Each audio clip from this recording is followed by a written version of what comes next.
Arrhenius equation and collision theory ये related है। और कोलिजन थ्योरी ये कुछ कुछ लव स्टोरी जैसा ही है, जैसे मूवीज़ में लव स्टोरीज होती है। अरेनियस ये अपना करण जौहर की मूवीज़ होती है, मोस्ट ऑफ द टाइम इसमें लव स्टोरीज होती है।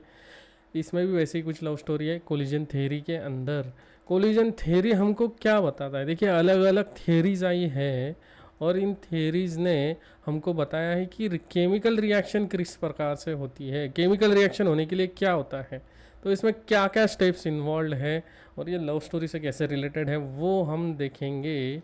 ठीक है, तो सबसे पहले देखिए, मूवीज़ में क्या होता है, जब भी एक कोई हीरो और हीरोइन होते हैं तो सबसे पहले वो एक दूसरे को देखते हैं, यानी वो जो आँख मिचोली होती है या फिर एक दूसरे को देखते हैं और एक दूसरे की तरफ अट्रैक्ट होते हैं। Most of the time hero जो है हीरोइन की तरफ अट्रैक्ट होता है। सेम भाई कोलिजन थ्योरी के अकॉर्डिंग केमिकल रिएक्शन किस प्रकार से होता है, तो केमिकल रिएक्शन होने के लिए सबसे पहले नेसेसरी चीज़ जो है कि भाई एक रिएक्टेंट दूसरे रिएक्टेंट को देखे, ये एक दूसरे को ऐसे देखेंगे और ये एक दूसरे की तरफ अट्रैक्ट होने लगेंगे। तो ये जो कोलिजन थ्योरी के अकॉर्डिंग यही है कि भाई reactant should collide with each other. अगर वो एक दूसरे से टकराएंगे ही नहीं तो प्रोडक्ट कहाँ से बनेगा भाई? तो सबसे पहला कंडीशन जो है वो है रिएक्टेंट शुड कोलाइड। उनके अंदर क्या होना चाहिए? उनके अंदर कोलिजन होना चाहिए। अगर उनके अंदर कोलिजन हुआ तभी तो प्रोडक्ट बनने के चांसेस है। लेकिन क्या सभी लव स्टोरी सक्सेसफुल होती है? क्या सभी लव स्टोरी सक्सेसफुल होती है? नहीं भाई, कुछ कुछ में हीरो को हीरोइन नहीं मिलती है, कोई दूसरा लेके जाता है, कोई कुछ में हीरो दूसरे किसी को लेके जाता है। ऐसे होता है भाई मूवीज़ में, तभी तो उसमें मसाला आता है। सेम यहाँ पे भी होगा। अगर 1000 मॉलिक्यूल्स कोलाइड हो रहे हैं एक दूसरे के साथ, क्या वो सभी के सभी प्रोडक्ट्स बनाएंगे? नहीं भाई, सभी प्रोडक्ट्स नहीं बनाते। फॉर एग्जांपल देखिए, हमारे रूम के अंदर, आप जिस रूम में बैठे हो उसके अंदर सबसे ज़्यादा गैस कौन सा है बताइए मुझे, सबसे ज़्यादा अमाउंट में? नाइट्रोजन। नाइट्रोजन 78% प्रेजेंट है उस रूम के अंदर। उसके बाद जो ऑक्सीजन है वो 21% है और 1% अदर गैसेस। तो देखिए, नाइट्रोजन और ऑक्सीजन इतना ज़्यादा अमाउंट में प्रेजेंट है, क्या वो एक दूसरे से कोलाइड नहीं हो रहे होंगे? यस, ऑब्वियसली दे कोलाइड हो रहे होंगे। अगर कोलाइड हो रहे होंगे तो इन्होंने तो प्रोडक्ट बनाना चाहिए ना भाई। इन्होंने बनाना चाहिए NO2 बनाना चाहिए, इन्होंने NO बनाना चाहिए, N2O बनाना चाहिए, ऐसे अलग अलग प्रोडक्ट बनने चाहिए। अभी इसमें से कुछ गैसेज जो है वो पॉइजनस है। अगर ऐसे होता तो अभी हम लेक्चर नहीं देख रहे होते, या फिर मैं लेक्चर नहीं ले रहा होता, आप लेक्चर देख नहीं पाते। अगर ये कोलाइड होने के बाद ये गैसेस बना रहे होते, हम सब निकल लिए होते, हम सब निकल लिए होते भगवान के पास। अगर आपने अच्छे कर्म किए हैं तो आप ऊपर जाओगे बादलों में, अगर आपने बुरे कर्म किए हैं तो आपके चांसेस है कि नीचे जाने के। यहाँ पे आपको एक ऐसा एक त्रिशूल मिल जाएगा और एक छोटी सी पूंछ भी आ जाएगी। ठीक है, ये हो रहा होता, लेकिन ऐसे तो नहीं हो रहा है। मीन्स 1000 मॉलिक्यूल अगर कोलाइड हो रहे हैं तो 1000 के 1000 मॉलिक्यूल्स प्रोडक्ट्स नहीं बनाते हैं। लेकिन फर्स्ट कंडीशन जो है इन्होंने देखना चाहिए, एक दूसरे से टकराना चाहिए। तो हम बोल सकते हैं कि जो रेट ऑफ रिएक्शन है, या फिर हम बोलेंगे रेट कांस्टेंट, रेट कांस्टेंट जो है it is directly proportional to collision frequency. Directly proportional to क्या? Collision frequency. फ्रीक्वेंसी मतलब क्या? एक सेकंड में पर सेकंड कितना कोलिजन हो रहा है उसके लिए डायरेक्टली प्रोपोर्शनल होगा। जितने ज़्यादा कोलिजन उतने चांसेस है प्रोडक्ट बनने के। लेकिन सभी कोलिजन्स प्रोडक्ट में रिजल्ट नहीं देते, कुछ ही कोलिजन्स जो है वो रिजल्ट में प्रोडक्ट देते हैं। तो फिर सेकंड कंडीशन कौन सी है? इसमें क्या बताया गया है? सेकंड कंडीशन ये है कि उनके पास होनी चाहिए enough activation energy. Enough activation energy, जिसको हम डिनोट करते हैं EA से। ठीक, इसको भी समझने के लिए हम एक एग्जांपल लेते हैं। जैसे कि समझो एक दीवार है और दीवार के ऊपर आपको एक खिला दिया गया है, नेल दिया गया है। ये नेल जो है वो दीवार के अंदर मारना है, और आपके लिए उसके लिए सबसे पहली चीज़ क्या? हैमर होना चाहिए जो इसके साथ कोलाइड होगा। लेकिन हैमर ने जो है वो आपने ऐसे बंदे को दिया है दुबले पतले, जिसको वो उठाते ही नहीं आ रहा है। अभी मुझे बताओ, अगर इसके पास एनर्जी नहीं है तो ये इस पे खिले पे अगर उसने मार भी दिया तो खिला उसके अंदर जाएगा नहीं, नेल उसके अंदर जाएगा नहीं, बिकॉज एनर्जी नहीं है भैया। एनर्जी होनी चाहिए, यानी कोलिजन भी हो गया, चलो इसने इसको मार भी दिया लेकिन चांसेस बहुत है कि हम अंदर जाए। तो इसीलिए 1000 मॉलिक्यूल्स अगर टकरा भी रहे हैं एक साथ, लेकिन उनके पास इनफ एक्टिवेशन एनर्जी हो जाए कि उससे प्रोडक्ट बन जाए। इसको हम ग्राफ से समझते हैं। देखिए इसके लिए एक ग्राफ ड्रॉ करते हैं, एक छोटा सा प्यारा सा।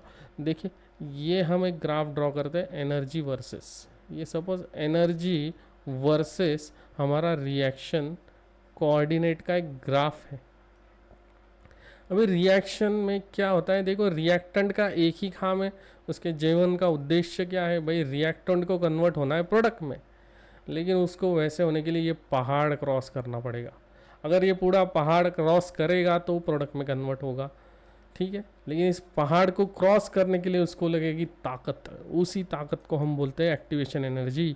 अभी रिएक्टेंट के पास ऑलरेडी इतना एनर्जी है, सपोज 50 जूल पकड़ते कि रिएक्टेंट के पास ऑलरेडी 50 जूल है, लेकिन उसको ये पहाड़ का ये जो हाइट है यहाँ तक जाने के लिए 200 जूल लग रहा है। तो भाई साहब के पास पहले से 50 जूल है, और अगर उसको 150 जूल कहाँ से मिल जाए, इतना एनर्जी अगर इसको मिल जाए 150 जूल, तो ये पहाड़ क्रॉस कर देगा, प्रोडक्ट बना देगा।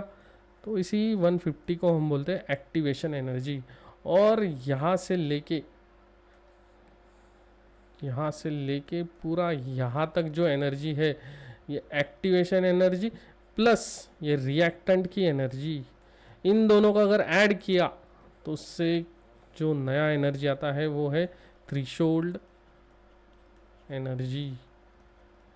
थ्रेशोल्ड एनर्जी कुछ नहीं होता भाई, ये रिएक्टेंट का एनर्जी प्लस एक्टिवेशन एनर्जी कर दो, ये पूरा एनर्जी उसको बोलते हैं थ्रेशोल्ड एनर्जी। तो इस भाई साहब के अंदर एक्टिवेशन एनर्जी होना चाहिए, इतना इनफ एनर्जी होना चाहिए कि इसने भाई डायरेक्ट उठा के उसको ठोक दिया और ये अंदर चला गया। चलो ये भी मिल गया, चलो इसके पास एनर्जी आ गई, भाई साहब के पास बॉडी वगैरह बन गई, इसको हम मसल्स वगैरह दिखा देते हैं, थोड़ा ड्राइंग को इग्नोर कर दीजिए। तो इसके पास आ गए मसल्स और बाल भी बड़े हो गए। क्या अभी ये नेल दीवार के अंदर डाल देगा? क्या पॉसिबिलिटीज़ है? एक्टिवेशन एनर्जी से के का एक हम पहले रिलेशन लिख लेते हैं, तो क्या लगता है, जैसे के ऊपर नंबर ऑफ कोलिजन्स को डायरेक्टली प्रोपोर्शनल था, तो यहाँ पे it is directly proportional to the fraction of molecules, F यानी फ्रैक्शन ऑफ मॉलिक्यूल्स, यानी जो 1000 में से सपोज जो टकरा रहे हैं उनसे उनमें से 200 ऐसे मॉलिक्यूल्स हैं जिनके पास इनफ एक्टिवेशन एनर्जी है, फ्रैक्शन ऑफ मॉलिक्यूल्स है उनके पास इनफ एक्टिवेशन एनर्जी है कि वो प्रोडक्ट, ये पहाड़ क्रॉस कर दे, वो प्रोडक्ट बनाने के चांसेस रखे। तो एफ यानी फ्रैक्शन ऑफ मॉलिक्यूल्स, और इसको लिखा जाता है exponential raise to E A minus E A upon R T. E यानी एक्सपोनेंशियल, ई ए यानी यहाँ पे है एक्टिवेशन एनर्जी, आर यानी है यहाँ पे है गैस कांस्टेंट, एंड टी यानी यहाँ पे टेम्परेचर। ठीक है, अभी बढ़ते हैं। चलो हमारे पास दो चीज़ें आ गई, चलो वो जो है ताकत भी आ गई इसके पास, और वो क्या अभी उस नेल को इस दीवार के अंदर ठोक देगा, यस और नो? तो और एक चीज़ चाहिए होती है प्रोडक्ट बनाने के लिए, एनर्जी भी होगी, कोलिजन भी हो रहा होगा, फिर भी और एक चीज़ चाहिए होती है। वो चीज़ क्या है?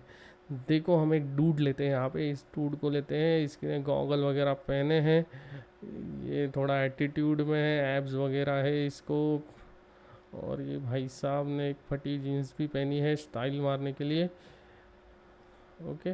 और नीचे भाई साहब ने पहना है सपोज एक ब्रांडेड शूज़ आबीबास का, आदिदास का नहीं, आबीबास पहना है। तो समझ लीजिए ये जो हीरो है ये थोड़ा हमारा छपरी टाइप दिख रहा है, इसने बाल वगैरह भी कलर कर लिए हैं। अभी इस हीरो के पास हमने दे दिया हैमर, भाई साहब ने हैमर उठाया है और जो स्विंग किया है, फिर भी नेल अंदर जाने के चांसेस कम हैं। क्यों? भाई साहब के पास बॉडी है, सब कुछ है, बस खाली एक चीज़ नहीं है, और वो खाली है उसका दिमाग। उसने क्या किया, जो खीला है, जो नेल है, उसको उल्टा रख दिया, ये साइड इधर रखी और ये साइड इधर रखी। अभी भाई साहब ने दिया जोर से एक लगा के उसके ऊपर, खीला जो है ऐसे बेंड हो जाएगा, लेकिन दीवार के अंदर नहीं जाएगा। इसने बहुत प्रयास किए, अलग अलग कीले लिए, लेकिन रख वो ऐसे ही रहा था, नहीं जाएगा, कितने बार भी ठोक दे। तो इससे क्या पता चलता है भाई, सब कुछ भी प्रॉपर होगा लेकिन ओरिएंटेशन भी होना चाहिए। अगर ओरिएंटेशन प्रॉपर नहीं होगा तो प्रोडक्ट्स बनने के चांसेस कम है। इसको हम रिएक्शन से समझते हैं। सपोज ए, बी और सी, सपोज ये हमारा कोई रिएक्टेंट है और इसको आपको रिएक्ट करना है डी से, और आपको उससे बनाना है बी डी। सपोज आपको चाहिए बी डी, आपको बी डी चाहिए, तो उसके लिए क्या होना चाहिए, तो ये जो डी है इसने बी के साथ कोलाइड होना चाहिए, लेकिन हो क्या रहा है, डी हर बार जाके ए से ही कोलाइड हो रहा है, डी हर बार जाके ए से ही कोलाइड हो रहा है, या फिर डी कभी कभी सी से कोलाइड हो रहा है, सब है इसके पास, कोलिजन भी हो रहा है, एक्टिवेशन एनर्जी भी है, लेकिन ये हर बार जाके इनमें से कोलाइड हो रहा है। जब तक ये कोलाइड नहीं होगा डी से, ये प्रोडक्ट नहीं बनेगा, और इसी को बोलते हैं कि ओरिएंटेशन प्रॉपर होना चाहिए। तो ये तीसरी चीज़, अगर ओरिएंटेशन भी प्रॉपर नहीं होगा तो प्रोडक्ट बनने के चांसेस कम हैं। मीन्स इसको हम बोल सकते हैं के directly proportional to the P. P क्या है यहाँ पे, ओरिएंटेशन, यानी अभी 1000 हमारे पास मॉलिक्यूल्स थे, उसमें से 200 ऐसे थे जो जिनके पास एक्टिवेशन एनर्जी है, लेकिन इसमें से 100 ही ऐसे होंगे जिनके पास प्रॉपर ओरिएंटेशन भी होगा, और ये 100 ही क्या बनाएंगे, प्रोडक्ट। तो कोलिजन होने के बाद ये 100 जो प्रोडक्ट बनाने वाले हैं, इस टाइप के कोलिजन को कहा जाता है इफेक्टिव कोलिजन, इसको कहा जाता है इफेक्टिव कोलिजन। ओके, तो ये सब अगर हमने इक्वेशन कंबाइन किए तो हमारे पास एक नया अच्छा खासा तगड़ा इक्वेशन बन के आएगा, वो है k is equal to Z. Z हमने जो स्टार्टिंग में पहला कंडीशन लिया था कि कोलिजन होना चाहिए, वो बता रहा है कि जितने मॉलिक्यूल्स कोलाइड हो रहे हैं वो है Z number of collision into P. P यानी हमारा हो गया ओरिएंटेशन, कितने मॉलिक्यूल्स का ओरिएंटेशन प्रॉपर है, और लास्ट हम लिखेंगे E raise to E A upon R T. ये है हमारा एक्टिवेशन एनर्जी, और ये क्या लिख दिया भैया हमने, ये हो गया हमारा इक्वेशन तैयार। इसको ही कहते हैं अरेनियस इक्वेशन। इन दोनों को अगर कंबाइन करें तो एक फैक्टर लिखा जाता है ए, और ये इन दोनों का कॉम्बिनेशन जेड और ए लिख दिया, और बाकी सब आगे E raise E upon R T. तो ई को यहाँ पे कहा जाता है, ई को कहा जाता है यहाँ पे एक्सपोनेंशियल, तो इसलिए इसको कहेंगे हम एक्सपोनेंशियल फैक्टर। और ए को कहेंगे, इसके पहले आ रहा है ना, तो इसको कहा जाता है प्री एक्सपोनेंशियल फैक्टर। इसके अलग अलग नाम हैं, प्री एक्सपोनेंशियल फैक्टर है, कभी कभी इसको फ्रीक्वेंसी फैक्टर भी कहते हैं हम, और कभी कभी इसको कहा जाता है अरेनियस फैक्टर भी। तो फ्रीक्वेंसी फैक्टर भी कह सकते हैं हम इसको। ओके, और ये जो इक्वेशन है बड़ा इंपॉर्टेंट है ऊपर वाले से। अच्छा, ये वाला इक्वेशन बहुत बार यूज़ होगा, मैं नेक्स्ट वीडियो में आपको है ना PYQ करवाऊंगा, उसमें ये इक्वेशन यूज़ होगा, और इसके अलग अलग फॉर्म यूज़ होंगे, तो मैं फॉर्म्स भी बताता हूँ आपको, इसके अलग अलग फॉर्म्स कौन कौन से हैं और उससे ग्राफ कैसे बनते हैं। तो ये मैं अभी जो आपको बताने वाला हूँ, ये JEE नीट और JEE एडवांस के लिए बहुत ही इंपॉर्टेंट फार्मूले हैं। ये फार्मूले आप अपने नोटबुक में कॉपी कर लीजिए। तो पहला इक्वेशन जैसे हमने देखा कि k इज इक्वल टू है a into E A upon R T. अभी इस इक्वेशन को हम मॉडिफाई कर सकते हैं दूसरे फॉर्म में, हमको इसको अप्लाई करना है नेचुरल लॉग। तो मैं अप्लाई करता हूँ इसको नेचुरल लॉग, इधर लिख देते हैं ln k, इधर लिख देते हैं ln a, और इंटू का हो जाता है प्लस, और रेस टू होगा तो आगे आ जाता है लॉग ln नेचुरल लॉग का रूल, तो minus E A upon R T, और ये हो जाएगा ln e। ये रूल पता है ना आपको, मैं इधर लिख देता हूँ, अगर ln a raise to n होगा तो n क्या करते हैं हम आगे लिख देते हैं, तो ये बन जाएगा ln a। ओके, तो ये माइनस ई ए ओपन आर टी आगे आ गया। ln e का वैल्यू होता है 1, तो इसको लिख देते हैं 1। तो ये एक इक्वेशन का फॉर्म बन गया, ln k is equal to ln a minus E A upon R T. को मैं थोड़ा अलग लिखता हूँ ग्राफ प्लॉट करने के लिए। तो देखो, इसको हमने एक फॉर्म बना लिया, ये इसका एक फॉर्म है इक्वेशन का, तो इसको हमने कन्वर्ट किया इस फॉर्म में। इसको याद रखना, ये फॉर्मूला भी लगेगा हम जब भी PYQ सॉल्व करेंगे। और इससे ग्राफ कैसे बनता है देखिए, तो इट इज़ ग्राफ के इक्वेशन से मैच हो रहा है कौन से, y is equal to C M X. ठीक है, तो ये हमारा हो गया y एक्सिस, ये इंटरसेप्ट, ये स्लोप ये अपॉन आर, और ये x एक्सिस। तो अगर मैं ग्राफ ड्रॉ करूँगा तो कैसे आएगा, देखो इसका मैं ग्राफ ड्रॉ करता हूँ। तो वाई एक्सिस पे देखिए क्या है हमारे पास, वाई एक्सिस पे है एल एन के, एक्स एक्सिस पे क्या है 1/t, और अगर देखोगे इसका स्लोप जो है वो नेगेटिव है, तो हमारा जो लाइन आएगा वो कुछ इस तरीके से आएगा, यहाँ से यहाँ पे। स्लोप याद रखना, वापस एक बार बोल रहा हूँ, स्लोप याद रखो, इस पे क्वेश्चन आता है, बड़े चुटकी में सॉल्व हो जाता है, बहुत इजी क्वेश्चन होता है, 2-3 स्टेप में ही सॉल्व हो जाता है। वैसे मैं करवाऊंगा आपको। अभी इसका स्लोप क्या है, ये अपॉन आर, याद रखना ये स्लोप है ये अपॉन आर। अभी आप बोलोगे सर आपने यहाँ पे ये अपॉन आर भी क्यों नहीं लिया, 1/t को ही क्यों एक्स एक्सिस लिया, आर टी नहीं लिया ई ए। भाई आर जो है वो गैस कांस्टेंट है, वो तो चेंज नहीं होता, और ई ए एक रिएक्शन के लिए फिक्स होता है, अगर हम कैटालिस्ट वगैरह कुछ ऐड नहीं करोगे तो, टेम्परेचर चेंज नहीं करोगे तो फिक्स होता है, तो ये चेंज ही नहीं हो रहे।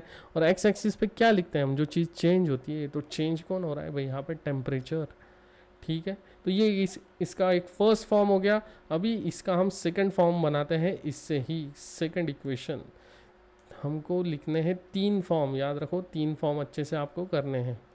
तो ऊपर जो इक्वेशन था हमारा एल एन के था, एल एन ए था, और माइनस ए अपॉन आर टी था। ठीक है, अगर इसको मैं लॉग में कन्वर्ट करूँ, एल एन को लॉग में कैसे कन्वर्ट करते हैं, एल एन को अगर लॉग में कन्वर्ट करना होगा तो इसको मल्टीप्लाई करना पड़ता है 2.303 से। तो इसको मैं मल्टीप्लाई करता हूँ, 2.303 लॉग हो गया इसका, लॉग टू द बेस 10, इसका भी क्या आएगा 2.303 ए, और ये क्या आएगा माइनस ये अपॉन आर टी।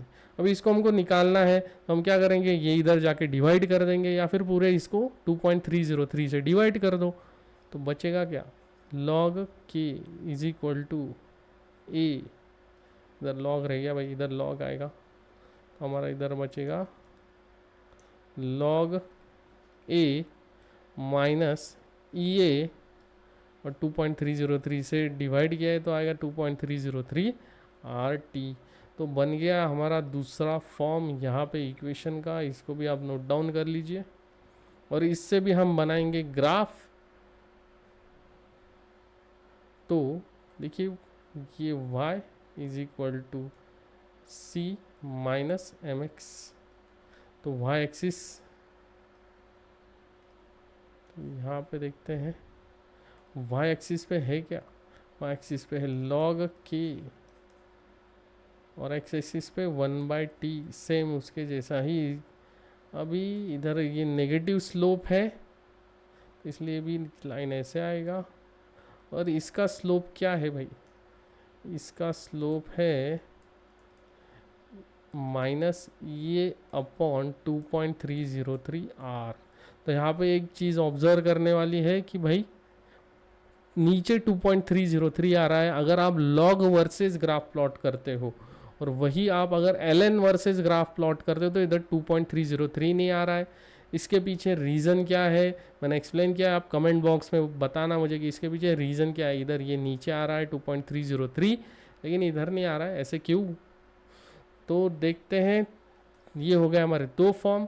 अभी तीसरा फॉर्म अगर एट 2 डिफरेंट टेम्परेचर हम यूज़ करेंगे, 2 डिफरेंट टेम्परेचर्स, तो 2 डिफरेंट टेम्परेचर पे अगर T1 टेम्परेचर होगा तो हमारा रेट कांस्टेंट होगा K1, अगर T2 होगा तो हमारा रेट कांस्टेंट होगा K2। अगर आप इसको सॉल्व करोगे, जैसे कि देखिए आपने किया K2 माइनस K1 कर दिया, यानी log K2 minus log K1, तो उसका जो फॉर्मूला है वो भी सब्सट्रैक्ट हो जाएगा। इसका फॉर्मूला क्या है कि log A माइनस ये upon 2.303 R T 2 minus log A minus ये अपॉन 2.303 आर टी 1।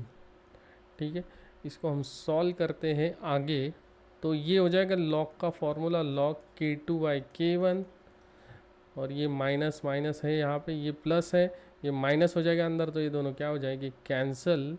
ओके, तो बचा क्या हमारे पास माइनस ये अपॉन 2.303 आर T2, ये हो जाएगा माइनस माइनस प्लस ये अपॉन 2.303 आर T1। तो कॉमन क्या निकलेगा आप देखिए यहाँ पे, इसको हम कॉमन निकाल सकते हैं, माइनस ये अपॉन 2.303 आर, ब्रैकेट के अंदर बचा क्या 1/T2 माइनस 1/T1। तो इसका फाइनल फॉर्म अभी हम लिखते हैं, log K2/K1 माइनस ये अपॉन 2.303 आर, और इसको हम मल्टीप्लाई करेंगे, ठीक है। तो ये क्या आएगा T1। तो हम एक काम करते हैं, ये माइनस साइन निकालने के लिए माइनस साइन से मल्टीप्लाई कर देता हूँ, तो ये माइनस माइनस प्लस हो जाएगा, इधर ये इधर ये माइनस हो जाएगा अगर मैंने माइनस से इसको मल्टीप्लाई किया, और ये क्या हो जाएगा प्लस। तो T2 हम पीछे लेके जाएंगे, ठीक है। एक स्टेप स्किप करता हूँ मैं, ये ऐसे बन जाएगा, देखो इधर साइड में लिख के बताता हूँ। तो ये 1/T1 माइनस 1/T2 हो जाएगा, ऐसे बन जाएगा अगर माइनस साइन से मल्टीप्लाई किया। तो T2 ऊपर आएगा, तो T2, इसको मैं यहाँ से रफ करता हूँ, T2 minus T1/T1 into T2। तो ये तीसरा फॉर्म हो गया इक्वेशन का। तो हमको ये 3 फॉर्म यूज़ करके क्वेश्चन सॉल्व करने हैं नेक्स्ट वीडियो के अंदर। पहले आप अच्छे से इसको समझ लीजिए, नोट डाउन कीजिए, फिर मैं आपको बताऊंगा कि किस प्रकार से इसको यूज़ किया जाता है, ठीक है।